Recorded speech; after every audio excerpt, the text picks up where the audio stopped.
ভারতে ওয়াকাফ সংশোধনের নামে মুসলিম নিধনযজ্ঞে মেতেছে বিজেপির উগ্রবাদী গোষ্ঠীগুলো।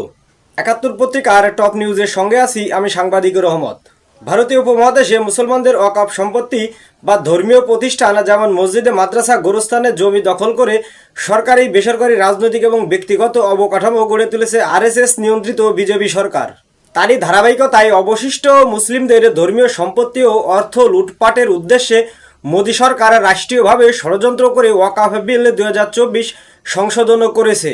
ভারতে ইতিমধ্যে আরএসএস, বিজেপি ও ভারতের কেন্দ্রীয় বাহিনী দিয়ে একের পর একে গুলি করে নির্বিচারে মুসলিম নিধন করছে।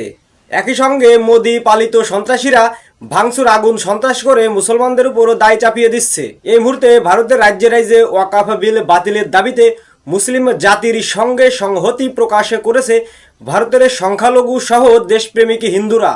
তাদের একটাই দাবি, গুজরাটের কসাই নরেন্দ্র মোদীর সন্ত্রাসী অস্ত্রধারী সন্ত্রাসী দিয়ে মুসলিম নিধন বন্ধ করে ওয়াকাফ বিল ২০২৪ বাতিল করতে হবে।